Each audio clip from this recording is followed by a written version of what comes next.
d'être là. Un jour, un de mes amis m'a dit, c'est un catholique, je l'ai emmené à l'église, puis il me dit, vous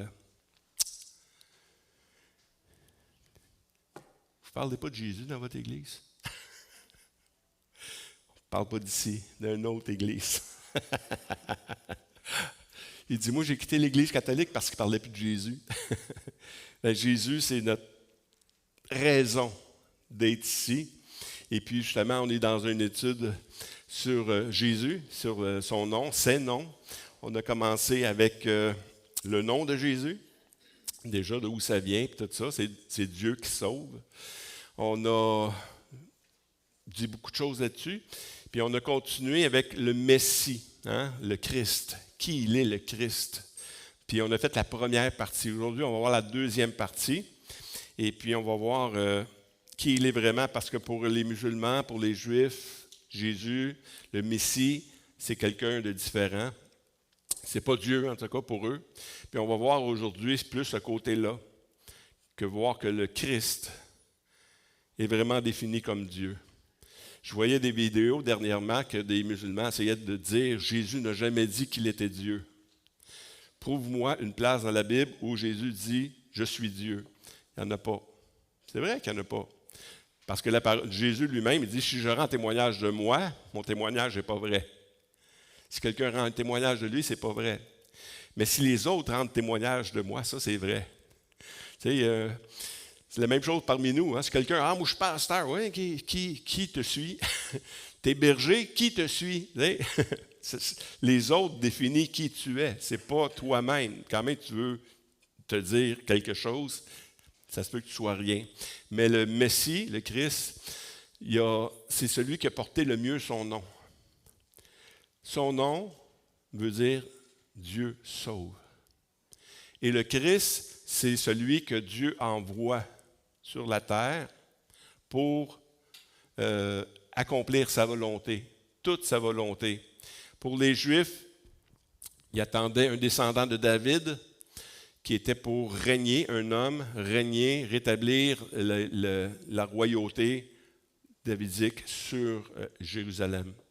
Et puis pour les musulmans, le Christ, c'est Jésus. C'est Jésus venu de Marie, mais pour les musulmans, Jésus n'est pas Dieu. Mais ils l'attendent pour le retour, pour le grand jugement, ils l'attendent la même chose que nous autres. Fait que les trois grandes religions monothéistes, on attend le Seigneur, son retour. Il est déjà venu, on l'a eu, puis tous ceux qui l'ont reçu sont devenus eux-mêmes des enfants de Dieu.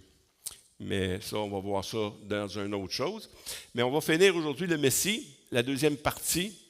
Et puis, on va essayer de définir qui il est, ce Messie. Parce que Paul, comme on a dit la semaine passée, Paul s'efforçait de convaincre les Juifs que Jésus était le Messie, le Christ. Donc, c'est ce qu'on va faire aujourd'hui. On va définir, voir avec les Écritures, qui il est exactement. Et on peut aller avec la première. Dans Matthieu 3,16, dès que Jésus a été baptisé, il sortit de l'eau et voici les cieux s'ouvrir. Il vit l'Esprit de Dieu descendre comme une colombe et venir sur lui. Et voici une voix fit entendre des cieux ces paroles.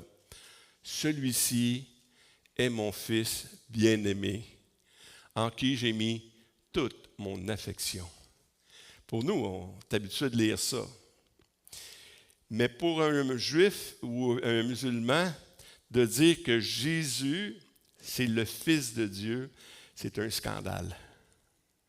Parce qu'il dit, non, Dieu ne peut pas avoir un fils. Écoute, quelqu'un qui est parfait ne peut pas avoir un fils. Mais on le sait, nous, que Dieu, puis Dieu même l'a déclaré. Puis cette déclaration-là va bien plus loin encore que définir que Jésus est le Christ. Il est aussi sacrificateur. Le souverain sacrificateur éternel. Puis ça, c'est ce qu'on va voir encore aujourd'hui. Dans Hébreu, c'est dans Hébreu qui le définit le mieux, comme cette parole que le Père a dit. Nul ne s'attribue cette dignité s'il n'est appelé de Dieu, comme le fut Aaron. Aaron y a été appelé, les Lévites ont été appelés. Et Christ ne s'est pas non plus attribué la gloire de devenir souverain sacrificateur. Ça veut dire quoi? c'est que lui-même, il savait qu'il l'était, mais il ne s'est pas attribué cette gloire-là. Mais cette gloire-là, il la tient de qui? Mais il la tient de celui qui lui a dit, « Tu es mon fils ». Quand tu dis « Tu es mon fils », quand Dieu dit « Tu es mon fils », je t'ai engendré aujourd'hui, comme il a dit ailleurs, « Tu es sacrificateur pour toujours, selon l'ordre de Melchizedek ».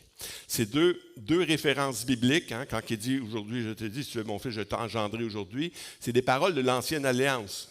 L'Ancienne Alliance, je vais voir la prochaine, ces deux références-là, dans le psaume 2,7, qui se réfère au Christ qui devait venir. « Je publierai le décret, l'Éternel m'a dit, tu es mon fils, je t'ai engendré aujourd'hui. » Quand Dieu dit ça de son fils, il fait référence à ça.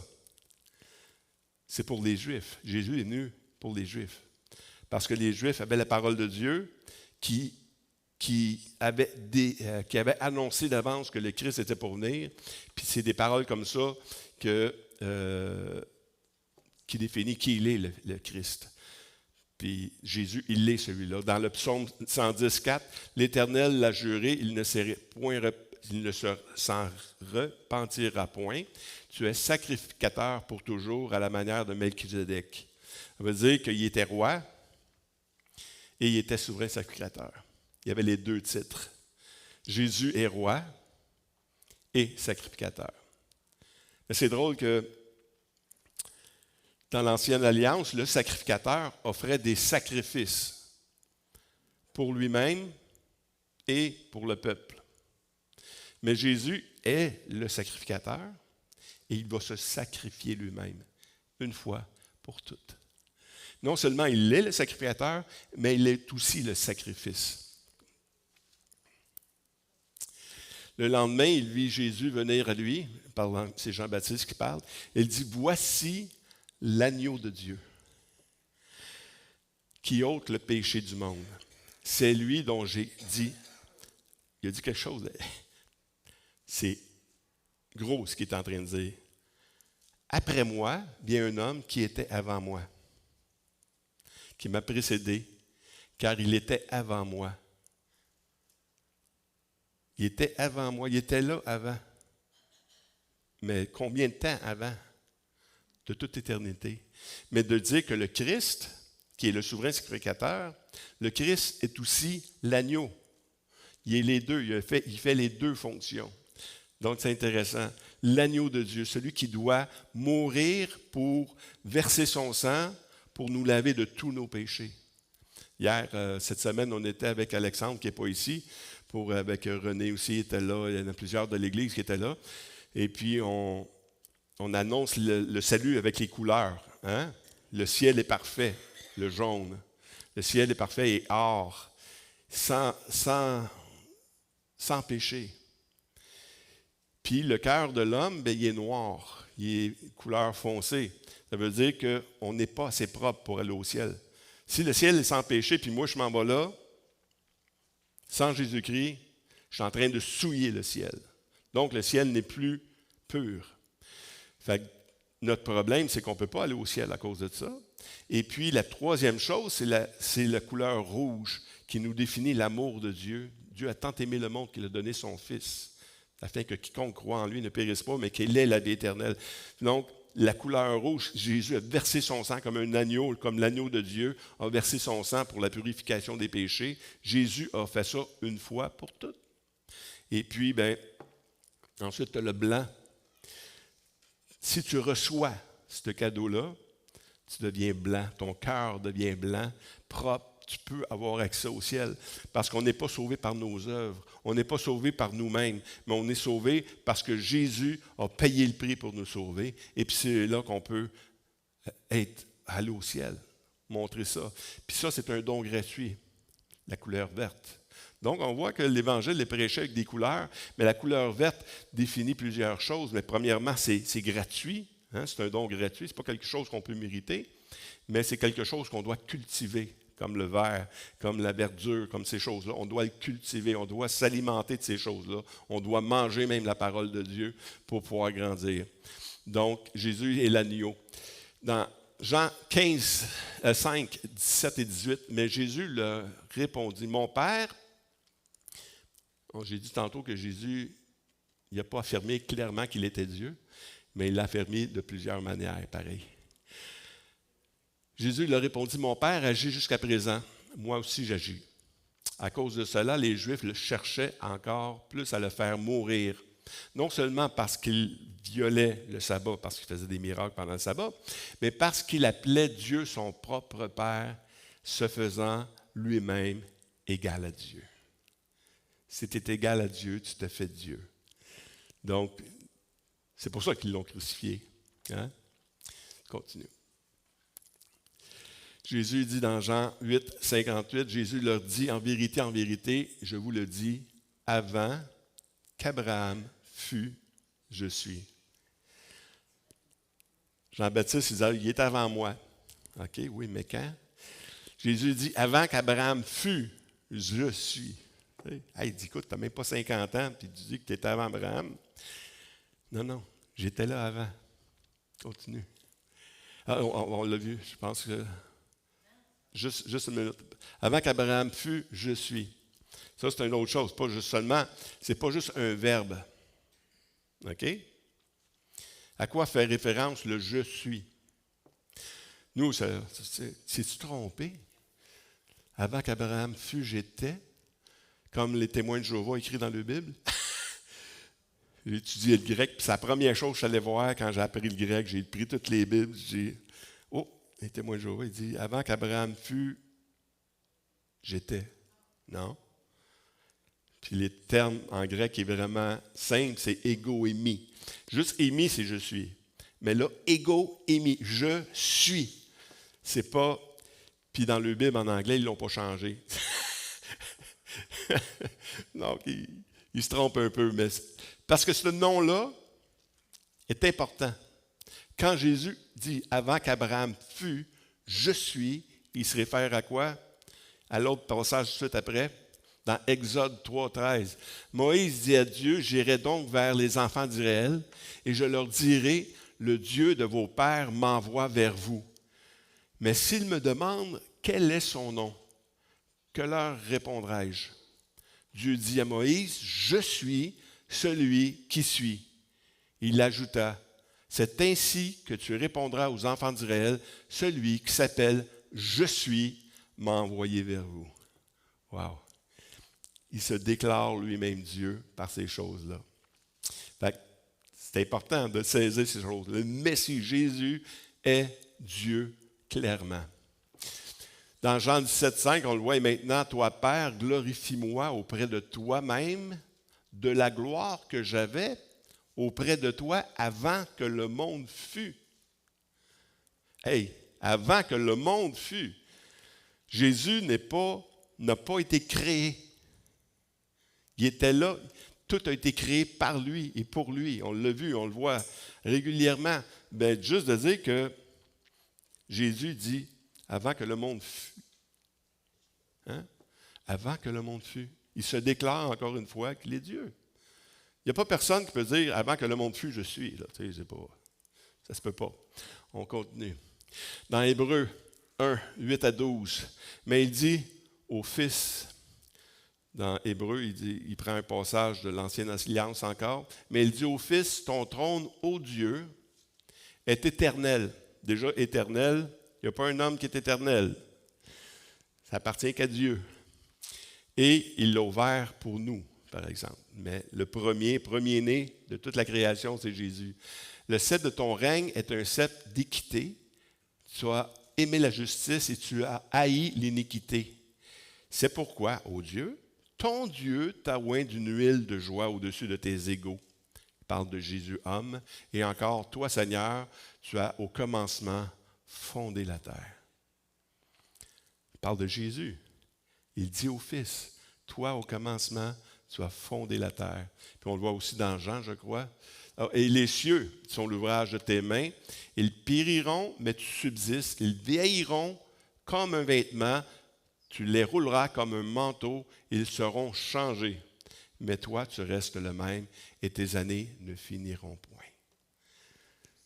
Tu ne peux pas dire ça d'un homme. Tu peux dire ça de Dieu. Puis c'est répété encore une fois, même dans l'évangile de Jean. Il commence l'évangile comme ça. Au commencement était la parole. On sait très bien que c'est Jésus. Et la parole était avec Dieu.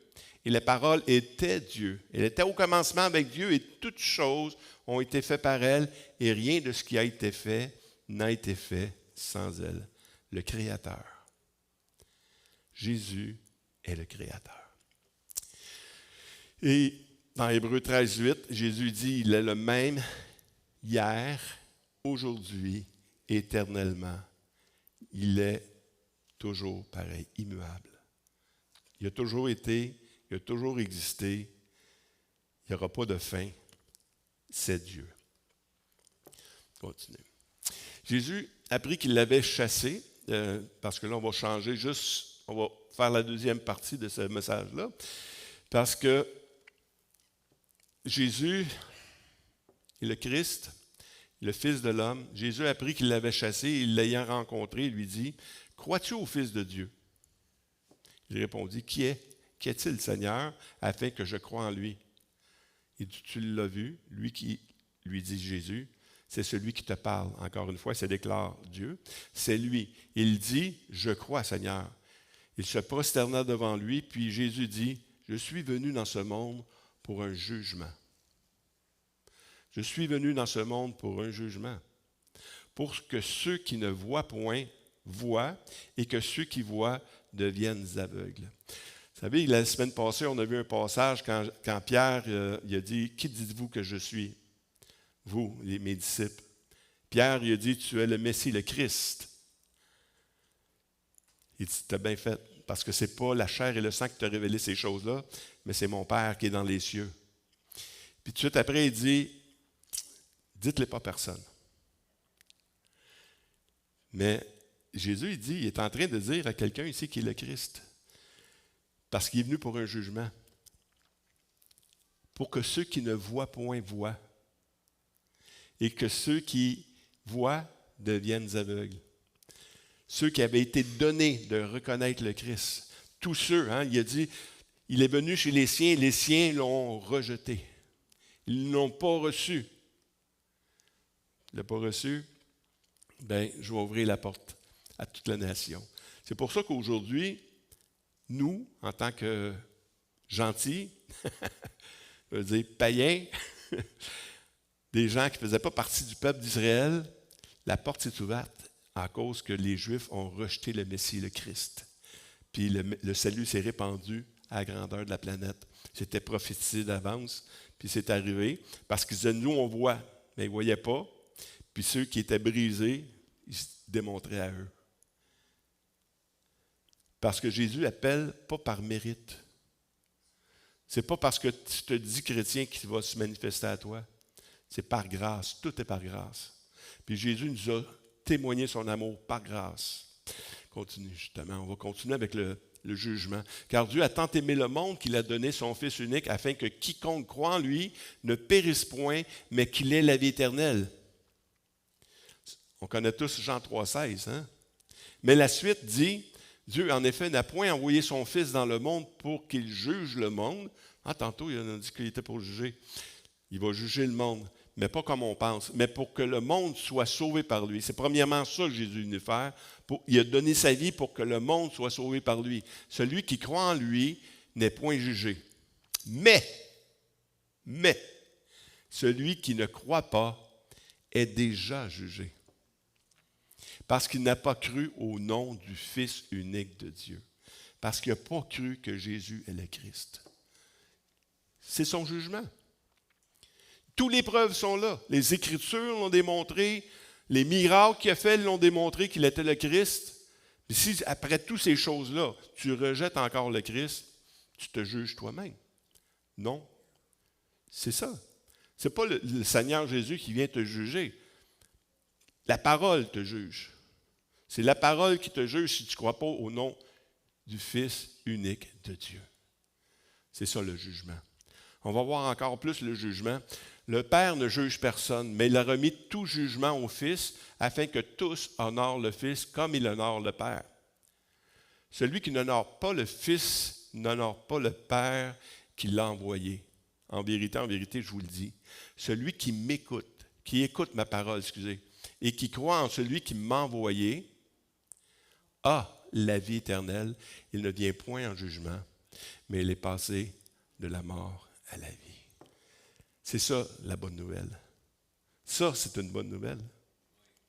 Hey, écoute, tu ne viens pas en jugement. Ouais, mais écoute, j'ai commis une couple de choses, là. Jésus a payé pour ça. Ouais, mais tu ne sais pas ce que j'ai fait. Jésus a payé tout. Il a tout payé. On méritait la mort. Mais Jésus a pris nos péchés à la croix, il les a cloués à la croix pour qu'on puisse avoir la vie éternelle. Et ce qu'il a fait, puis ça, c'est gratuit.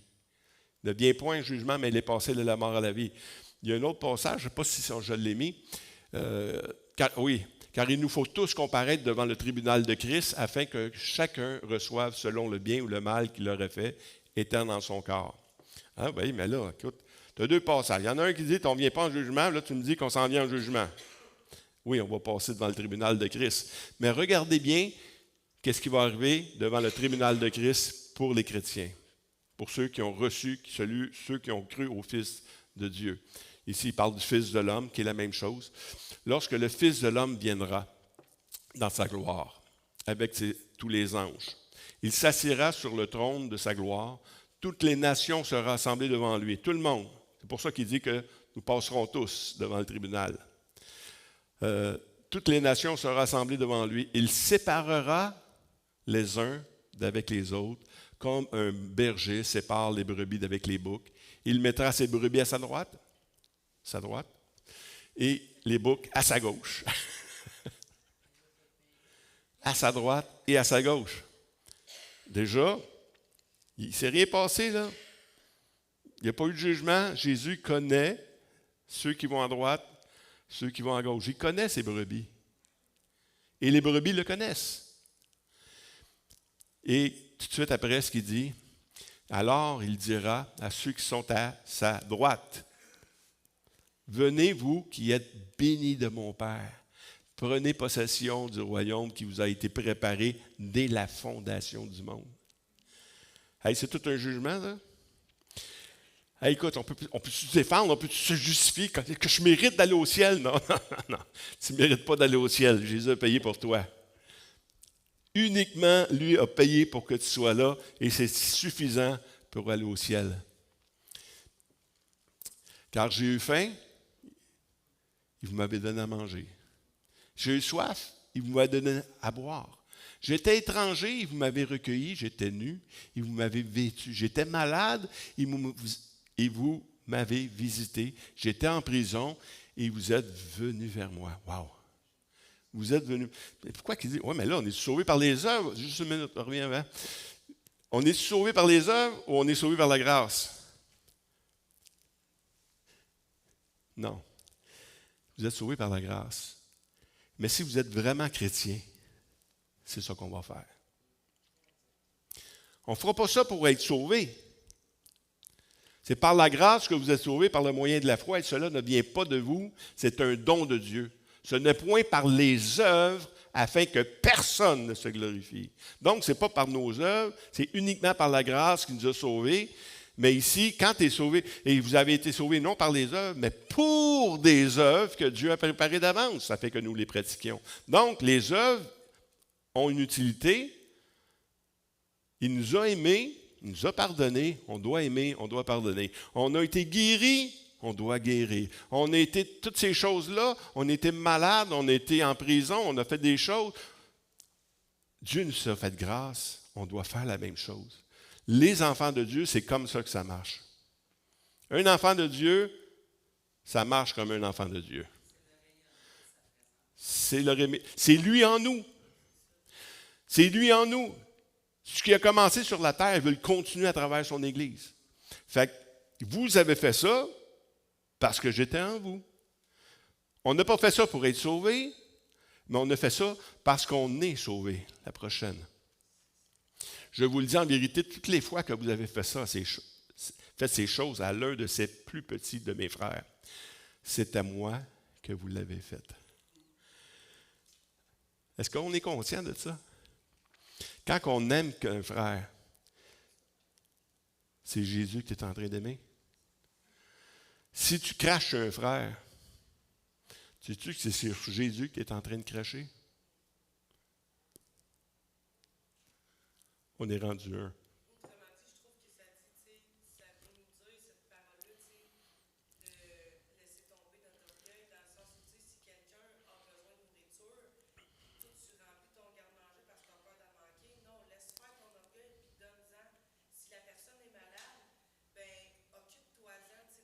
Exact. C'est ça. Il y a un commandement. Oui. Oui. C'est ça, être sauvé. Si Dieu nous donnait une parole, juste une parole, puis si tu fais cette parole-là, tu as tout compris. Aime. Aime. Une parole, pas une phrase, une parole. Parce que c'est vrai que si tu aimes ton prochain comme toi-même, c'est que tu es en train d'aimer Dieu. C'est ça qu'elle dit ici.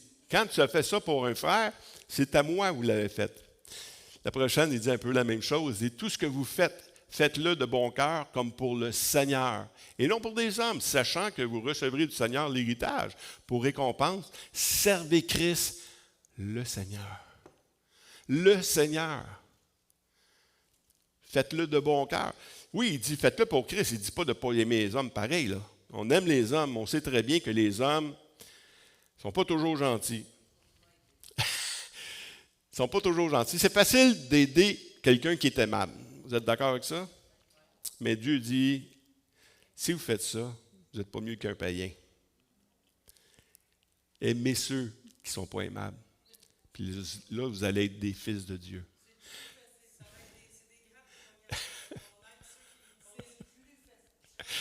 C'est ça qui est plus fatigant un peu, mais c'est de même que Dieu nous a aimés. Lorsque nous étions des ennemis, Dieu nous a montré son amour. C'est ça être fils de Dieu. C'est ça être un enfant de Dieu. Aimer nos ennemis. L'héritage pour récompense, servir le Christ, le Seigneur. Le Seigneur. Je pense qu'on finit. Il en reste rien qu'un, je crois. Il en reste plusieurs encore. Déjà, crime. Ah bon, OK. J'ai travaillé plus que je pensais. Dans Romains 13, 8, c'est ça qu'on a vu mercredi passé dans Romains. On a vu l'amour, on a vu qu'il fallait aimer. Ne devez rien à personne, si ce n'est de vous aimer les uns les autres, car celui qui aime accomplit la loi. Accomplit la loi. Celui qui aime accomplit la loi. Cela importe d'autant plus que vous savez à quel temps nous sommes. On sait-tu quel temps qu'on est? On est à la fin, dans le milieu. Il est temps de se réveiller, là. C'est l'heure de vous réveiller à la fin du sommeil, car maintenant le salut.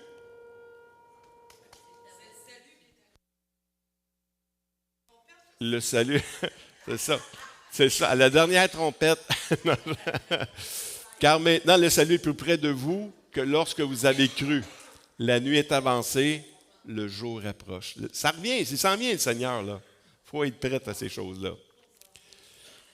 Dépouillons-nous donc des œuvres des ténèbres et revêtons les armes de la lumière. Marchons honnêtement comme en plein jour, loin des excès de l'ivrognerie, de la luxure, de l'impudicité, des querelles et des jalousies. Mais revêtez-vous du Seigneur Jésus-Christ et n'ayez point soin de la chair pour en satisfaire les convoitises. Vous savez qu'est-ce qui est le plus laid dans le corps de Christ? Moi, ça vient me jeter à terre. C'est les chicanes qu'on a les uns avec les autres. Réglez ça le plus vite possible, s'il vous plaît. Elle essaye, hein? C'est pas moi la trompette, tu étais vraiment là, là.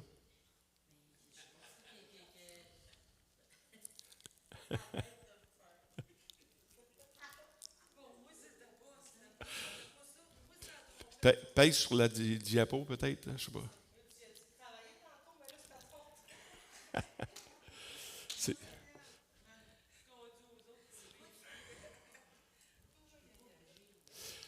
OK. J'ai pas mes feuilles pour une fois. J'ai pas mes feuilles, puis là, ça marche. OK. OK. Le Père m'aime parce que j'ai donné ma vie afin le Père m'aime parce que je donne ma vie afin de la reprendre. Personne ne me l'ôte. Je la donne de moi-même. J'ai le pouvoir de la donner, j'ai le pouvoir de la reprendre. Tel est l'ordre que j'ai reçu du Père. Jésus nous a montré l'exemple. Il l'a fait par obéissance, mais d'une manière volontaire. C'est d'une manière volontaire qu'on doit aimer les autres. Et c'est ça. Devenez donc imitateurs de Dieu comme les enfants bien-aimés et marchez dans la charité à l'exemple de Christ qui nous a aimés et qui s'est livré lui-même à Dieu pour nous comme une offrande et un sacrifice de bonne odeur. Et la dernière, car David n'a point monté au ciel, mais il dit lui-même, le Seigneur a dit à mon Seigneur, assis-toi à ma droite jusqu'à ce que je refasse de tes ennemis ton marchepied.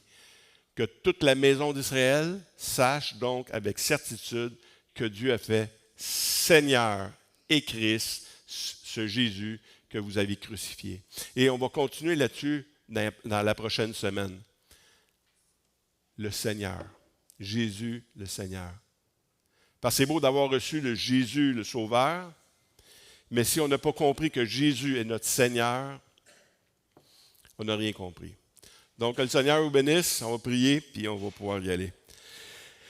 Seigneur Dieu, merci pour ta parole qui nous éclaire sur ta personne. Tu es le Dieu de toute éternité, celui par qui nous sommes, celui qui a tout créé. Et Seigneur, on veut te rendre gloire. Nous avons reconnu que tu es celui que Dieu a envoyé. Et par la foi en toi, nous sommes sauvés. Merci Seigneur pour ta grâce, la grâce que tu nous as faite, parce que tu es venu ouvrir nos yeux afin qu'on puisse saisir ce don si merveilleux de ta vie. Bénis Seigneur Dieu ton assemblée, bénis tes enfants et ceux qui ne sont pas là, Seigneur Dieu, bénis-les aussi dans ce temps de vacances, dans le nom de Christ. Amen. Est-ce qu'on peut